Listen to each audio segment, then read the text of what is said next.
Welcome everybody to this video, which is gonna be about a professional home master, which I'm joking here a little bit because professional home master is in itself a contradiction, because either there's a professional mastering or it's gonna be a home mastering. So this video is gonna be about a quick home master. So all you guys who joined the Patron page on Vision Serpent, I'm gonna show you, let's say I try to give you a quick perspective how you can make a quick home master with your track.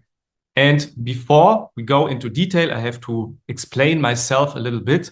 My name is Zeamoon. I'm working as a professional mastering engineer and mentor for electronic music producer, and I help people to achieve their best possible sound and also mentor them and show them how they can get the best out of their production, how they market themselves, how they make their next step in their career. And David Phoenix asked me if I can deliver a video for him, for you guys, to show you how I would approach a quick home master. Let's start. So I made a quick guide here for you guys. So to not speak too much philosophically here and to give you really concrete tips. So quick home master tutorial. Step one is to check the file and ask yourself, what does it need, and make some notes. Does it need more low end? Does it already have low end? How is the mid range? How is the high end?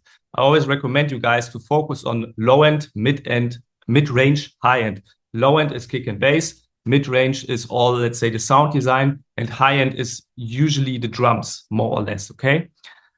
Then step two, if you're not sure about step one, because it needs a trained ear, which takes years of practice and referencing. So that's why step two comes into place. So we're gonna use a reference track, which we, by the way, guys, always use a reference track, always.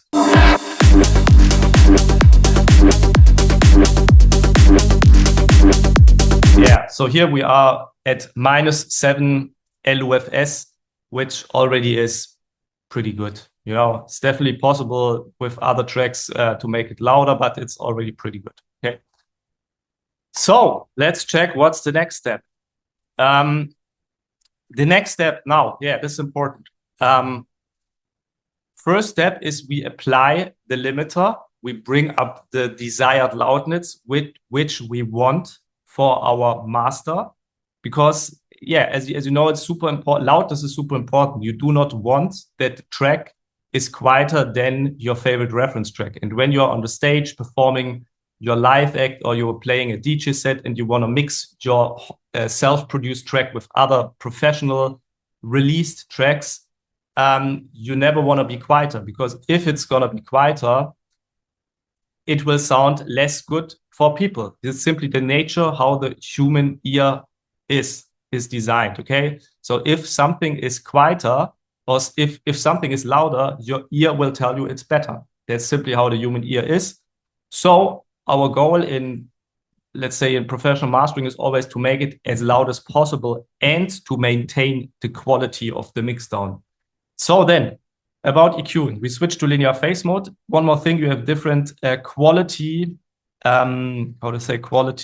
settings here. I recommend to, when you are still working on the track, you wanna work on medium or low. It depends on your CPU power which you have available. When we are finished with the mastering process, we always wanna switch to high or very high or maximum.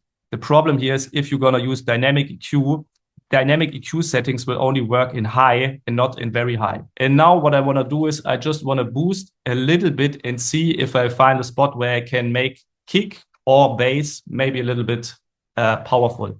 I could also use just MS EQ for this purpose. Because I only want to, let's use MS EQ, and maybe here, yeah, let's leave it in stereo. So let's just go for it. To the mid.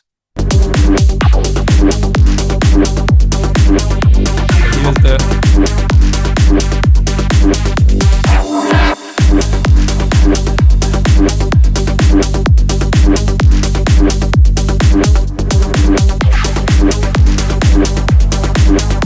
like I said, this track is already really good regarding tonal balance, so there's not really much to do. So maybe we can try half dB around 100 to give it some body. Around the other parts, maybe let's check the mid-range. Personally, I use different EQs for different purposes. So I have a mastering EQ, for example, Soma. So for example, if I would now work on the mid-range where the instruments are, I like to do it with the Soma EQ because I just like the interface. The sound is super nice.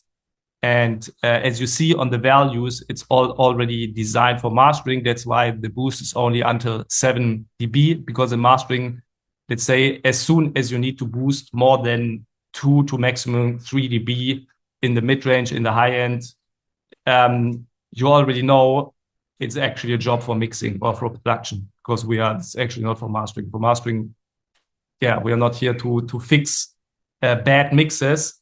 You should only work on great mixes, and when the mix is not good, the work needs to be done on the mix before you can go into the mastering. Here again, I wouldn't use compression. If I would use compression, we can just quickly set it up. I have to use it on RMS mode because it's in mastering. To set up the compressor, I use a high ratio, and I'm gonna boost the gain reduction here. And then first thing when you use a compressor is you have to set up attack and release times.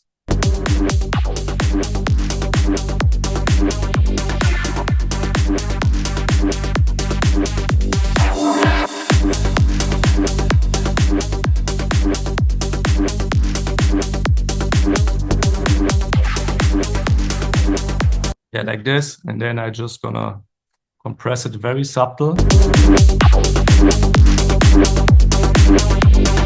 And then very important, for each compressor, you have to use the makeup gain and set it up in a way that when you activate and when you bypass the compressor, there is 0 volume difference. Very important.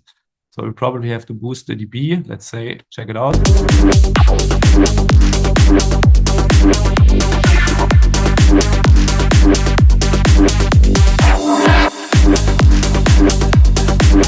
Yeah, what you can hear is it makes it more compact.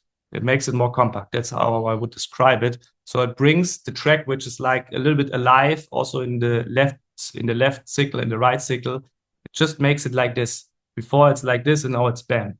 And personally, I like it more without compression because I like the aliveness. I like the openness of the track. It's more, the transients are more like pushing in your face. And with the compressor, it reduces the effect.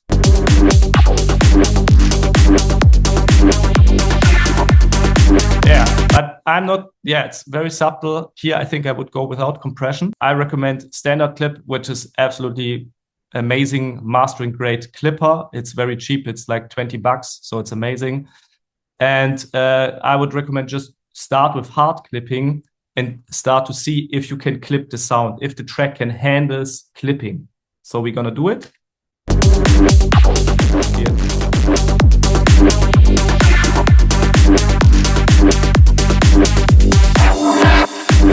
Yeah, it can almost, here was a spot, I instantly heard it where it starts to distort. So it can handle most parts, but it also can't handle other parts where it will create distortions. But just a quick thing about clipping, when you clip the peaks and the transients in the track, the limiter afterwards has to do less work, okay? Because you already clipped the transients, which is cutting them. It's like taking a scissor and just taking the transients. So the effect of clipping is usually that the limiter can work better, that it sounds better, that it can handle the transients better. The more you push a limiter, the more when you listen to the transients, the high ends, the cymbals, the high end, the snare, you can hear the effect. For example, when you have a Pro L, and we take Pro L here, you can you can determine how it handles the transients with the look ahead button.